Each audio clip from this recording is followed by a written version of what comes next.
രണ്ടാം പിണറായി സർക്കാരിൻ്റെ ആറാമത്തെയും ധനമന്ത്രി KN ബാലഗോപാലിൻ്റെ തുടർച്ചയായ ആറാമത്തെയും ബജറ്റ് എന്ന നിലയിൽ വലിയ രാഷ്ട്രീയ പ്രാധാന്യത്തോടെയാണ് 2026 ബജറ്റ് അവതരിപ്പിക്കപ്പെട്ടിരിക്കുന്നത്.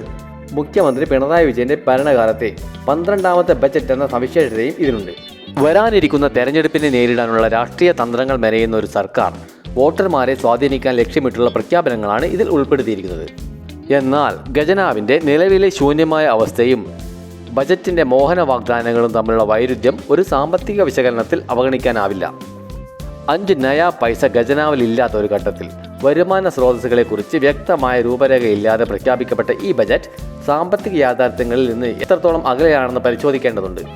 സർക്കാരിൻ്റെ വരുമാന സ്രോതസ്സുകളുടെ അഭാവവും നികുതി പിരിവിലെ ഗുരുതരമായ പരാജയവുമാണ് ഈ ബജറ്റിലെ ഏറ്റവും വലിയ വെല്ലുവിളി. പുതിയ പദ്ധതികളൊന്നും തന്നെ ഉൽപ്പാദനക്ഷമമായ വരുമാനം നൽകുന്ന ഘട്ടത്തിലേക്ക് എത്തിയിട്ടില്ല. വരുമാന വർധനവിനെക്കുറിച്ചുള്ള ബജറ്റ് പ്രതീക്ഷകൾ കേവലം സാങ്കല്പികമാണ്. അതുമാത്രമല്ല, ഭീമമായ നികുതി കുടിശ്ശികകൾ തിരിച്ചെടുക്കുന്നതിൽ സർക്കാർ പുലർത്തുന്ന അനാസ്ഥ ഖജനാവിനെ കൂടുതൽ പ്രതിസന്ധിയിലാക്കുന്നു. വിഴിഞ്ഞം തുറമുഖം പൂർത്തിയാകുമ്പോൾ ഉണ്ടാകാനിടയുള്ള അനുബന്ധ വ്യവസായങ്ങളെക്കുറിച്ച് അമിത പ്രതീക്ഷകൾ സർക്കാർ പുലർത്തുന്നുണ്ട്. എന്നാൽ ഇതിൻ്റെ വരുമാന സാധ്യതകളെക്കുറിച്ച് കൃത്യമായ കണക്കുകളോ ഊഹങ്ങളോ സർക്കാരിൻ്റെ പക്കലില്ല. എന്തിനധികം പറയുന്നു, വരുമാനം വർദ്ധിപ്പിക്കാൻ ആവശ്യമായ ക്രിയാത്മകമായ നിർദ്ദേശങ്ങളൊന്നും തന്നെ ബജറ്റിലില്ല. സർക്കാർ ജീവനക്കാർക്കായി പ്രഖ്യാപിക്കപ്പെട്ട DA കുടിശ്ശികയും ശമ്പള പരിഷ്കരണവും വലിയ വാഗ്ദാനങ്ങളായി അവതരിപ്പിക്കപ്പെടുമ്പോഴും അവയുടെ പിന്നിലെ സാമ്പത്തിക സുതാര്യത ചോദ്യം ചെയ്യപ്പെടുകയാണ്. ബജറ്റിൽ DA നൽകുമെന്ന് പ്രഖ്യാപിക്കുമ്പോഴും കോടതിയിൽ DA മൗലികാവകാശമല്ല, വെറും ഔദാര്യമാണെന്നും നിലപാടെടുത്ത സർക്കാരാണിത്. ഈ ഒരു ഇരട്ടത്താപ്പ് തന്നെയാണ് ജീവനക്കാരോടുള്ള സർക്കാരിൻ്റെ യഥാർത്ഥ സമീപനം വ്യക്തമാക്കുന്നത്. ഇനി മെഡിസപ്പിനെ പറ്റി പറയുകയാണെങ്കിൽ, സർക്കാർ ജീവനക്കാർക്കായി നടപ്പിലാക്കിയ മെഡിസപ്പ് എന്ന ഇൻഷുറൻസ് പദ്ധതി പലപ്പോഴും നിർബന്ധിത പിരിവായി മാറുന്നതല്ലാതെ ജീവനക്കാർക്ക് യഥാർത്ഥ ആനുകൂല്യങ്ങൾ നൽകുന്നതിൽ പരാജയപ്പെട്ടിരിക്കുന്നു. മാത്രമല്ല, റിട്ടയർമെൻറ്റ് ആനുകൂല്യങ്ങളും ഗ്രാറ്റുവിറ്റിയും തടഞ്ഞു വെക്കുന്ന പ്രവണത വർദ്ധിക്കുന്നു. സ്പോർട്സ് കൗൺസിൽ പോലുള്ള സ്ഥാപനങ്ങളിൽ പെൻഷൻ പോലും മുടങ്ങിയ അവസ്ഥയിലാണ്. പങ്കാളിത്ത പെൻഷൻ നടപ്പിലാക്കി ജീവനക്കാരെ ശ്വാസം മുട്ടിച്ച അതേ സർക്കാരാണ് ഇപ്പോൾ അഷ്വേർഡ് പെൻഷൻ എന്ന മോഹന വാഗ്ദാനമായി വരുന്നത്. ഇത് കേവലം തെരഞ്ഞെടുപ്പ് ലക്ഷ്യം വെച്ചുള്ള നീക്കം മാത്രമാണെന്ന് മനസ്സിലാക്കാൻ സാമാന്യ ബുദ്ധി മതി. ഇനിയുള്ളത് സ്വപ്നങ്ങളും വെല്ലുവിളികളാണ്. കേരളയിൽ മുതൽ തുരങ്കപാത വരെ നീളുന്ന സ്വപ്ന പദ്ധതികൾ ബജറ്റിൽ ഇടം പിടിച്ചിട്ടുണ്ടെങ്കിലും അവയുടെ പ്രായോഗികതയും സുതാര്യതയും വലിയ ചോദ്യചിഹ്നമാണ്. ഇത്തരം സ്വപ്ന പദ്ധതികളെപ്പറ്റി പൊതുജനങ്ങളോട് പറഞ്ഞാൽ അവർക്കിനി ഒരു പക്ഷേ ചിരിയടക്കാൻ പറ്റിയെന്ന് വരില്ല. പഴയ കേരളയിൽ പദ്ധതിയുടെ പുതിയ രൂപമായ തൂണിന് മേലുള്ള പാതയുടെ ചെലവ് കണക്കാക്കിയിട്ടില്ലെന്നതും കൃത്യമായ സാമ്പത്തിക സ്രോതസ് വെളിപ്പെടുത്തിയിട്ടില്ലെന്നതും നിരുത്തരവാദപരമാണ്. ഫീസിബിലിറ്റി പഠനങ്ങളുടെ അഭാവം ഈ പദ്ധതിയുടെ വിശ്വാസ്യത കുറയ്ക്കുന്നു. ഇനി തുരങ്കപാതകളെപ്പറ്റി പ്രതിപാദിക്കുമ്പോൾ, കട്ടപ്പന, തേനി, വയനാട് തുരങ്കപാതകൾ പ്രഖ്യാപിക്കപ്പെടുമ്പോൾ അവ കാട്ടിലൂടെ കടന്നു പോകേണ്ടവയാണ്.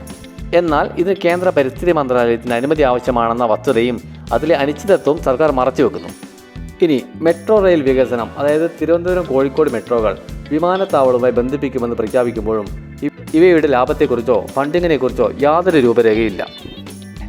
ബജറ്റിലെ പല വിലയിരുത്തലുകളും സാമ്പത്തിക മുൻഗണനയേക്കാൾ രാഷ്ട്രീയ ലക്ഷ്യങ്ങളെയാണ് സൂചിപ്പിക്കുന്നത്. മുഖ്യമന്ത്രിയുടെ മണ്ഡലമായ ധർമ്മടത്തിനും ഇടതുപക്ഷ താൽപ്പര്യങ്ങൾക്കും ബജറ്റിൽ അമിത പ്രാധാന്യം നൽകിയിട്ടുണ്ട്.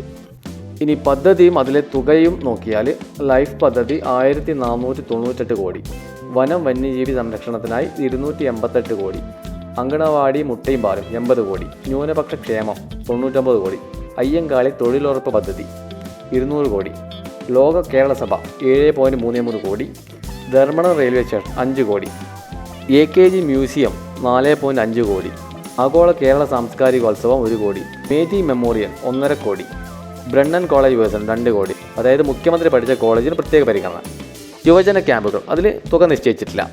ഖജനാവ് നേരിടുന്ന കടുത്ത പ്രതിസന്ധികളിലും ഇത്തരം തുകകൾ പല ചില്ലറ പദ്ധതികളിലേക്ക് വിഭജിച്ച് നൽകുന്നത് സാമ്പത്തിക അച്ചടക്കമില്ലായ്മയുടെ ലക്ഷണമാണ്. ഇത് ശരിക്കും പറഞ്ഞാൽ ഒരു പദ്ധതിയും പൂർത്തിയാകാത്ത അവസ്ഥയിലേക്ക് സംസ്ഥാനത്തെ നയിക്കും. ഈ ബജറ്റിനെ ചുരുക്കത്തിൽ ഒറ്റ കാരണ കയ്യിലില്ലാത്തവൻ്റെ ഗീർവാണം എന്ന് വിശേഷിപ്പിക്കാം. നടപ്പിലാക്കാൻ ആവശ്യമായ സാമ്പത്തിക പിൻബലമില്ലാതെ വെറും പ്രഖ്യാപന രേഖയായി ബജറ്റ് മാറിയിരിക്കുന്നു.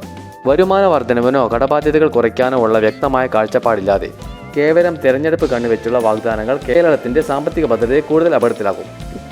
ഒരിക്കലും നടപ്പിലാക്കാൻ കഴിയില്ലെന്ന് ബോധ്യമുള്ള പദ്ധതികൾ പ്രഖ്യാപിക്കുന്നതിലൂടെ സർക്കാർ ജനങ്ങളെ വിഡ്ഢികളാക്കുകയാണ് ചെയ്യുന്നത്. പക്ഷേ ഇന്നത്തെ കാലത്ത് ജനങ്ങൾ അത്ര കഴുതകളുമല്ല, അവരും ചിന്തിക്കും. സാമ്പത്തിക സുതാര്യതയേക്കാൾ രാഷ്ട്രീയ ലാഭത്തിന് മുൻഗണന നൽകുന്ന ഈ ബജറ്റ് കേരളത്തെ സംബന്ധിച്ചിടത്തോളം വലിയൊരു ആശങ്കയെ അവശേഷിക്കുന്നു.